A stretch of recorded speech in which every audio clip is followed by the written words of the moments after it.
a Revolução de 1932, conhecida também como Revolução Constitucionalista, marcada pelo feriado de 9 de julho, nos soa hoje como algo muito distante de nossa realidade. Apagada pelas brumas do tempo, parece que de nada tem a ver com a nossa cidade. No entanto, este histórico acontecimento está enraizado em cada centímetro de nossas ruas e praças.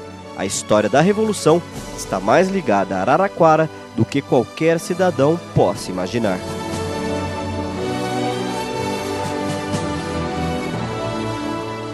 O Arquivo Histórico Municipal, localizado na Casa da Cultura, não nos deixa mentir. A nossa equipe de reportagem esteve lá e, por meio das páginas amareladas de jornais da época, descobrimos personagens interessantes, como Pedro de Toledo, que renunciou a um cargo federal para assumir o governo do estado de São Paulo e encabeçar o conflito armado contra Getúlio Vargas. Na época, o prefeito de Araraquara era Francisco Vaz Filho. Com uma história de vida revolucionária, participou da revolta tenentista em 1922 no Rio de Janeiro, então capital do Brasil. Depois, fugiu para o interior. Em 1932, como prefeito de Araraquara, convocou o povo da cidade para ir à guerra pela liberdade do Brasil. Em nota no jornal, ele convida homens e mulheres a se alistarem na prefeitura. Em outra passagem, o então governador do estado, Pedro de Toledo, nega que a guerra tem intenções separatistas. Nesta outra coluna, o nome de 20 jovens, os primeiros a partirem para a guerra, são homenageados, entre eles Aldo Lupo. Todos os demais nomes foram dados às ruas em nosso município, assim como Francisco Vaz Filho e Pedro de Toledo, nome que leva à praça no centro de Araraquara, que abriga o Museu Voluntários da Pátria. Porém, pouca gente sabe de onde saíram tais nomes para as ruas e praças. Agora vamos saber com os araraquarenses se eles sabem por que algumas ruas e praças importantes levam determinados nomes. Por que a praça, você sabe por que a Praça Pedro de Toledo leva esse nome? Não, desconheço. Não. E a Avenida Francisco Vaz Filho? Também não. Também não. Rua 2, Rua 9 de Julho? Também não sei. Também não. Ninguém me deu explicação até hoje. Faz mais de 40 anos que eu moro aqui, ninguém deu essa explicação. Também não. Nem a Rua 2, porque chama 9 de Julho, a Avenida Francisco Vaz Filho? Não, nenhum dos dois nisso. Não. Avenida Francisco Vaz Filho, sabe por que tem esse nome? Também não, é uma vergonha. E a Pedro de Toledo, a praça, uma das praças mais conhecidas da cidade, por que chama Pedro de Toledo? Não faço ideia. O monumento mais famoso que marca a Revolução de 32 está em uma das principais avenidas de nossa cidade, uma imponente estátua homenageando os araraquarenses que lutaram e morreram na Revolução. É a estátua localizada na Avenida Bento de Abreu, que aparece nesta foto de jornal de 1934 no cemitério São Bento. Na época, a estátua era um mausoléu dos soldados mortos no conflito. Foi visitando o Arquivo Histórico de Araraquara que a nossa equipe percebeu o quanto a Revolução de 32 marcou nossa cidade. Porém, até hoje, muitas pessoas confundem os fatos deste conflito armado, onde milhares de pessoas perderam suas vidas. Afinal, o que foi a Revolução de 32? Por que o estado de São Paulo desafiou o governo provisório e ditatorial de Getúlio Vargas? O que aconteceu nesta época tumultuada e surreal?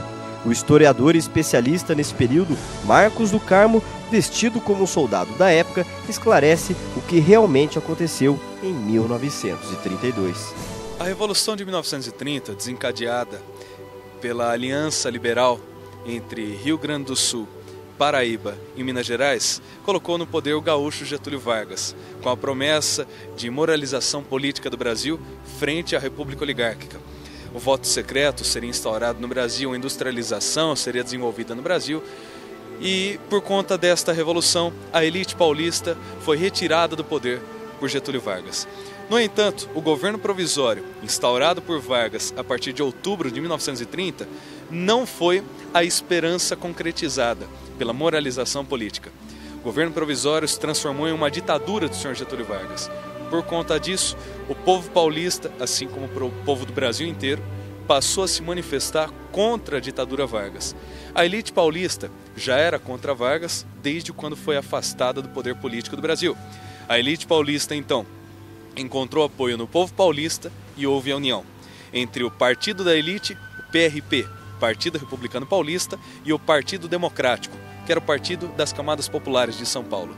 Unidos formaram a Frente Única Paulista, e a Frente Única foi que articulou a Revolução Constitucionalista de 1932, ou seja, uma revolução para acabar com a ditadura Vargas e criar uma nova Constituição para o Brasil. Democracia para o Brasil. Diferente do que até hoje é ensinado nas escolas, a Revolução de 32 não foi um movimento na qual o Estado de São Paulo pretendia se separar do resto do país. Esse foi o argumento usado por Getúlio Vargas para convencer todos os demais estados da República a se levantarem contra São Paulo, com o objetivo de sufocar o levante paulista, que abria frente à ditadura que ele instalava no país.